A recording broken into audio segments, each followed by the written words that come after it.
Let's be honest, Rebecca. You were always the failure in this family. If it weren't for me paying for this wedding, our daughter wouldn't have had anything. My ex-husband James said that into a microphone at our daughter's wedding reception, in front of 200 guests. I could feel every eye on me. I stood there in my simple navy dress, face burning, hands shaking. But he had no idea who I'd become. My name is Rebecca, and I'm 52 years old. 15 years ago, James left me for a younger woman named Diane when our daughter Emily was 9. He had family money, a big house, connections. I had a court clerk job and a 1-bedroom apartment. He made me feel small during our entire marriage, like I was never smart enough, never successful enough, never enough. After the divorce, I worked full-time while raising Emily alone. I went to community college at night, then law school. I studied at kitchen tables covered in Emily's homework and my case briefs. I passed the bar at 45. James didn't even congratulate me. He just said, "Good for you, I guess." I wasn't rich or glamorous like his new wife Diane, but I had something they didn't expect: resilience. 6 months before Emily's wedding, I was appointed as a family court judge. 12 years of working my way through the system. 12 years of proving myself in courtrooms. I kept it quiet. I didn't need a big announcement or a celebration. I wanted Emily's wedding to be about her, not about my career or my past with James. I drove a modest car, lived simply by choice, never flaunted success. Most people at the wedding had no idea. Emily knew about the judgeship, but she didn't fully grasp what it meant.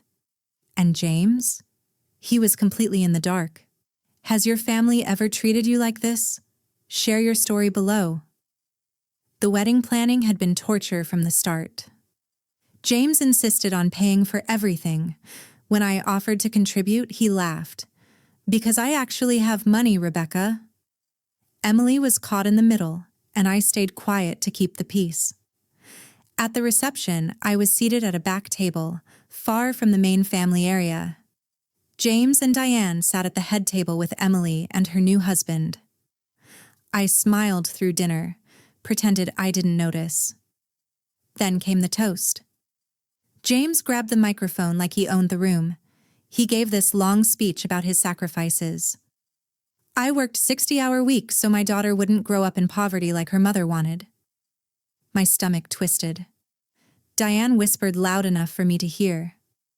At least she tried, I suppose. James went on. "Rebecca had her little clerk job, but she never really amounted to much. I made sure Emily had everything despite her mother's limitations." I stayed silent for Emily's sake. I looked at her. She looked uncomfortable, but she didn't defend me. My heart broke right there. Then James announced he was gifting the newlyweds a house. Something Rebecca could never do. Applause erupted. People cheered. I excused myself and walked to the bathroom on shaking legs. In the hallway, I passed 2 of James's relatives. They were laughing. She really did nothing with her life, did she? I locked myself in a stall and tried to breathe. The next day, Emily called. "Mom, I'm sorry, but Dad planned a family brunch at his place and it's easier if you're not there." I kept my voice steady. "I understand, sweetheart." I hung up and stared at my phone. Later, I scrolled through social media. Photos of the big family gathering at James and Diane's mansion. Everyone smiling, Emily looking happy. I felt invisible. A week later, I ran into James and Diane at an upscale restaurant downtown. James spotted me first. "Rebecca, still shopping at clearance racks, I see." Loud enough for other diners to hear. Diane added with this fake sweetness, "Well, some people just don't have our standards." I forced a smile. "I'm doing just fine, James." He smirked. "Sure you are. That's why Emily calls me whenever she needs real help." I walked away with my head high, but inside, rage was building. 2 weeks after the wedding, James called me. His tone was condescending from the first word. I need you to sign some paperwork related to Emily's childhood trust. Just sign here. Don't worry about understanding it. I'll handle the complicated parts. He emailed me the documents. I reviewed them carefully. Something was wrong. Very wrong.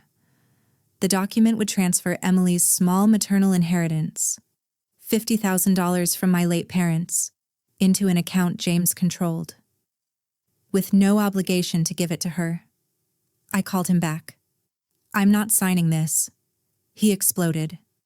This is exactly why you failed at everything. You can't even do something simple to help your own daughter. I hung up. My hands were shaking again, but this time it wasn't fear. It was fury. I started documenting every interaction, every document. I realized James had been slowly poisoning Emily against me. Subtle comments, little digs, building a narrative where I was the useless one. I'd spent 15 years bending and breaking to keep the peace. But there's a difference between being humble and being invisible. What James didn't know was that I wasn't the struggling clerk anymore. I'd been appointed as a family court judge 6 months earlier.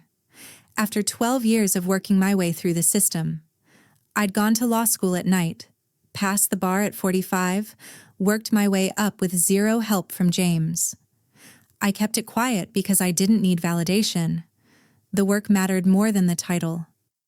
At the wedding, most guests didn't know. I wore a simple dress, drove my modest car, lived humbly by choice, but I'd been saving and investing carefully for years. I had more in the bank than James realized. I was well respected in the legal community. Strong professional network. Emily knew about the judgeship, but she didn't understand what it really meant. James had no clue. And when I looked at that fraudulent paperwork, I recognized it immediately. I'd spent years listening to men like James in my courtroom. Entitled, loud, convinced their money made them right. He'd just tried to defraud his own daughter. Right in front of a judge. I met my colleague, Judge Martinez, for coffee the next day. I showed him the documents. He read them carefully, then looked up at me.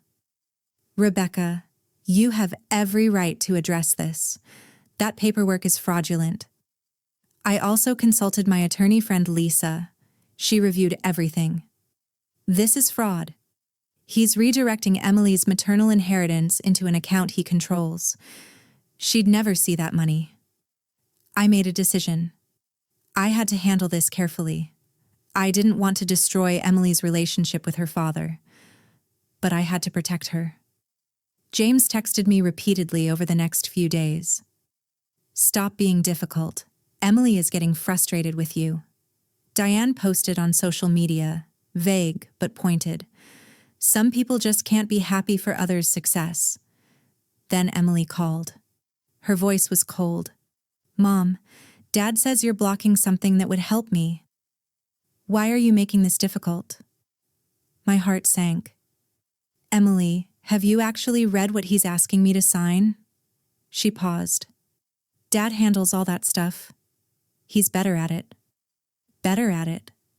Like I was too stupid to understand my own parents' money. James sent a final ultimatum via text.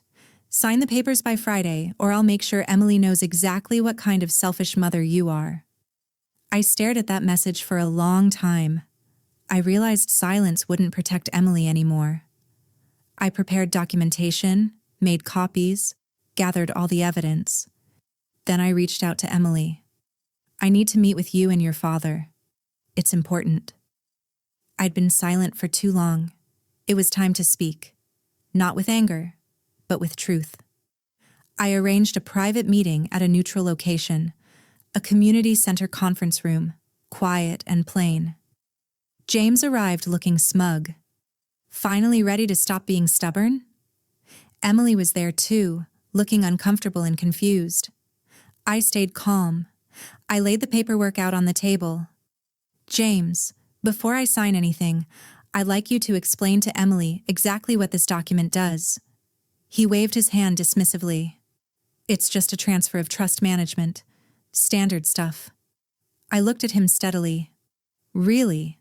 Because what it actually does is redirect Emily's maternal inheritance, the $50,000 from my parents, into an account you control, with no obligation to give it to her. Emily's head snapped up. What? Dad, you said this was just updating my information. James shifted in his chair. Rebecca's exaggerating. She doesn't understand financial documents. I smiled. Not a happy smile, a judge's smile. I understand them perfectly. I review them every day in my courtroom. Emily blinked. Wait. What do you mean? Your courtroom? I turned to her. I've been a family court judge for 6 months, Emily. I was appointed after 12 years of working my way through the system while raising you. The color drained from James's face.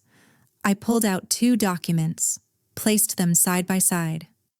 This is the original trust document from our divorce. This is what your father sent me. I pointed to the differences. Forged signatures, redirected account numbers.